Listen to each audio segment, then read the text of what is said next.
வணக்கம் மக்களே, welcome to TN government jobs by உங்கள் ஆர்கே. ஸோ நமக்கு இன்றைக்கி ஜாப் வேக்கன்சிஸ் எங்கேருந்து வந்திருக்குன்னு பார்த்தீங்கன்னா ஃபாரஸ்ட் ரிசர்ச் இன்ஸ்டியூட் அங்கேருந்து தாங்க நம்மளுக்கு ஜாப் வேக்கன்சிஸ் வந்திருக்கு. இது வந்து பார்த்திங்கன்னா ministry of environment, forest and climate change அந்த டிபார்ட்மெண்ட் இயங்கிட்டு இருக்குது தாங்க இது வந்து பார்த்திங்கன்னா ஒரு பர்மனன்ட் சென்ட்ரல் கவர்மெண்ட் ஜாப் தாங்க. இதுக்கு மினிமம் எஜுகேஷன் குவாலிஃபிகேஷனாக நீங்கள் 10th பாஸ் பண்ணியிருந்தாலே போதும் அப்படின்னு வந்து சொல்லியிருக்காங்க. இதுக்கு 38 மாவட்டத்தை சேர்ந்த ஆண்கள் மற்றும் பெண்கள் இருப்பாளருமே வந்து அப்ளை பண்ணிக்கலாம். ஸோ நீங்கள் ஃப்ரெஷராக இருந்தாலே போதும், உங்களுக்கு எந்த விதமான எக்ஸ்பீரியன்ஸும் வேண்டாம் அப்படின்னு வந்து சொல்லியிருக்காங்க. ஸோ வாங்க அதை பற்றி கம்ப்ளீட் டீட்டெயில்ஸ் பார்க்க போகலாம். அதுக்கு முன்னாடி நம்ம சேனல் நீங்கள் இன்னும் சப்ஸ்கிரைப் பண்ணலன்னா சப்ஸ்கிரைப் பண்ணிங்க. அப்போ நம்ம போகிற வீடியோஸ் உடனுக்குடன் உங்களுக்கு ரீச் ஆகும். ஸோ ஆன்லைன் அப்ளை பண்ணுறதுக்கான ஸ்டார்டிங் டேட் ஆல்ரெடி உங்களுக்கு ஸ்டார்ட் ஆகிடுச்சு. லாஸ்ட் டேட் பார்த்தீங்கன்னா உங்களுக்கு ஆகஸ்ட் 10ஆம் தேதி வரையும் உங்களுக்கு வந்து டைம் இருக்குங்க. ஸோ கம்ப்யூட்டர் பேஸ்ட் எக்ஸாமினேஷன் என்றைக்கு இருக்கும் பார்த்தீங்கன்னா செப்டம்பர் 1st வீக்கில் இருக்கும் அப்படின்னு வந்து சொல்லியிருக்காங்க. ஸோ இது வந்து பார்த்திங்கன்னா ஒரு டைரக்ட் ரெக்ரூட்மெண்ட் பேசிக்ஸ் தாங்க. ஸோ அடுத்தது பார்த்திங்கன்னா இவங்க டெக்னிக்கல் அசிஸ்டன்ட் இந்த போஸ்டிங் வந்து ரெக்ரூட்மெண்ட் பண்ணுறாங்க. இது வந்து பார்த்திங்கன்னா லெவல் 5 கேட்டகரியில் இருக்குது. இதுக்கு மொத்தம் 10 வேக்கன்சிஸுங்க. இதை வந்து அவங்க கம்யூனிட்டி வைஸாக வந்து ஸ்ப்ளிட் பண்ணி கொடுத்துருக்காங்க.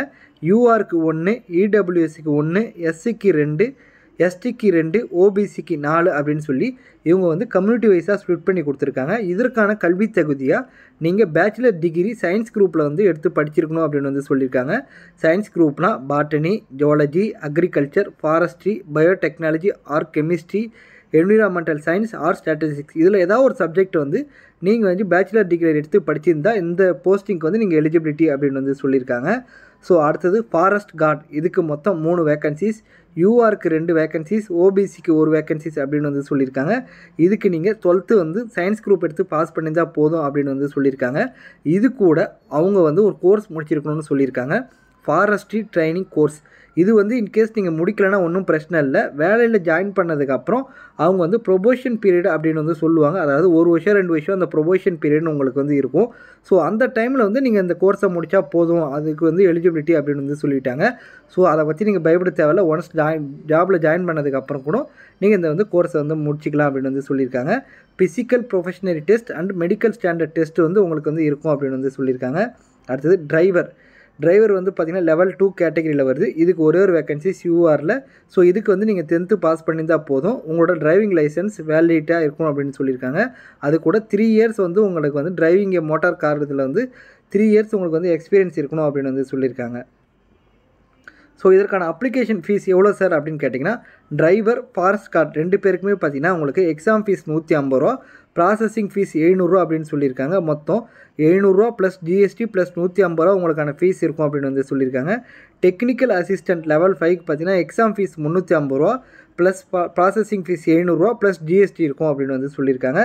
நீங்கள் வந்து பெண்கள் மற்றும் எஸ்சி எஸ்டி மாற்றுத்திறனாளி நண்பர்கள் மற்றும் எக்ஸ் சர்வீஸ்மேனாக இருந்தீங்கன்னா உங்களுக்கு எக்ஸாம் ஃபீஸ் வந்து கிடையாது அப்படின்னு வந்து சொல்லியிருக்காங்க. அதே மாதிரி ஒரே கேண்டிடேட் 2 விதமான போஸ்டிங்க்கு அப்ளை பண்ணலாம். நீங்கள் அப்படி அப்ளை பண்ணுறீங்கன்னா ஸோ தனித்தனியாக வந்து அப்ளை பண்ணணும், எக்ஸாம் ஃபீஸும் தனித்தனியாக வந்து பே பண்ணுற மாதிரி இருக்கும் அப்படின்னு வந்து சொல்லியிருக்காங்க. ஸோ ஏஜ் லிமிட் பொறுத்த வரையும் டெக்னிக்கல் அசிஸ்டண்ட்டுக்கு 21 வயசுலேருந்து 30 வயசு வரையும் அப்ளை பண்ணிக்கலாம். ஃபாரஸ்ட் கார்டுக்கு 18 வயசுலேருந்து 27 வயசு வரையும் அப்ளை பண்ணிக்கலாம்.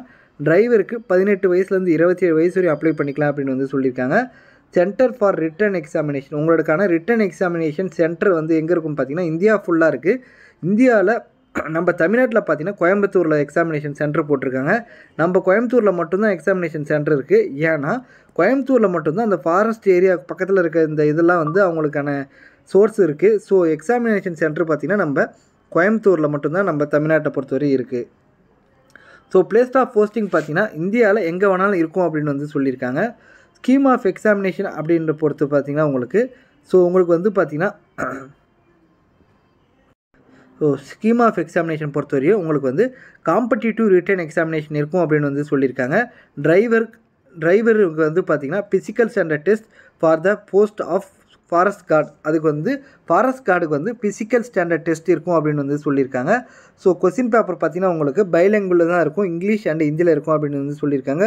மொத்தம் 100 கொஸ்டின் 100 மார்க் அப்படின்னு வந்து சொல்லியிருக்காங்க. டெக்னிக்கல் அசிஸ்டண்ட்டுக்கு 100 மார்க்கு 100 கொஸ்டின் மொத்தம் 3 மணி நேரம் உங்களுக்கு வந்து எக்ஸாமினேஷன் டைம் அப்படின்னு சொல்லியிருக்காங்க. ஸோ என்னென்ன சப்ஜெக்ட்லேருந்து கொஸ்டின் கேட்பேன் எவ்வளோ மார்க்குன்ற டீட்டெயில்ஸ் வந்து இதிலே கொடுத்துருக்காங்க, நீங்கள் பார்த்து தெரிஞ்சிக்கலாம். அடுத்தது ஃபாரஸ்ட் கார்டுக்குமே வந்து உங்களுக்கு 2 மணி நேரம் டைமு 100 கொஸ்டின் 100 மார்க்குங்க.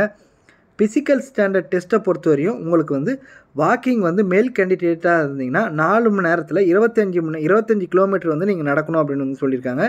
இன்கேஸ் நீங்கள் ஃபீமேலாக இருக்கீங்கன்னா 4 மணி நேரத்தில் 14 கிலோமீட்டர் வந்து நீங்கள் நடக்கணும் அப்படின்னு வந்து சொல்லியிருக்காங்க. ஹைட்டை பொறுத்த வரையும் நீங்கள் மேலே இருந்தீங்கன்னா மினிமம் 165 சென்டிமீட்டரும் ஃபீமேலாக இருந்தீங்கன்னா 150 சென்டிமீட்டரும் இருக்கணும்னு சொல்லியிருக்காங்க.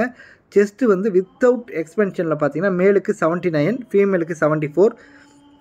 செஸ்ட்டு வித் எக்ஸ்பென்ஷனுக்கு மேலே இருந்தீங்கன்னா 84, ஃபீமேலாக தான் 79 இருக்கணும் அப்படின்னு வந்து சொல்லியிருக்காங்க.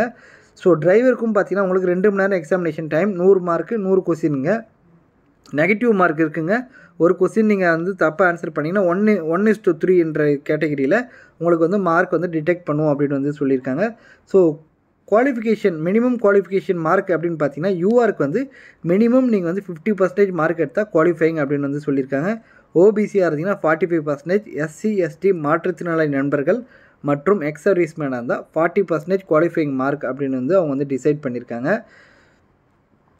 ஸோ ஏஜ் ரிலாக்ஸேஷன் பொறுத்தவரையும் எஸ்சி எஸ்டியாக இருந்தீங்கன்னா 5 வருஷம் ஏஜ் ரிலாக்ஸேஷன், ஓபிசியாக இருந்தீங்கன்னா 3 வருஷம் ஏஜ் ரிலாக்ஸேஷன், மாற்றுத்திறனாளி நண்பர்களாக இருந்தால் 10 வருஷம் ஏஜ் ரிலாக்ஸேஷன், மாற்றுத்திறனாளி நண்பர்களாக இருந்து எஸ்சி எஸ்டியாக இருந்தீங்கன்னா 15 வருஷமும் மற்றும் ஓபிசியாக இருந்தீங்கன்னா 13 வருஷமும் ஏஜ் ரிலாக்ஸேஷன் தந்திருக்காங்க.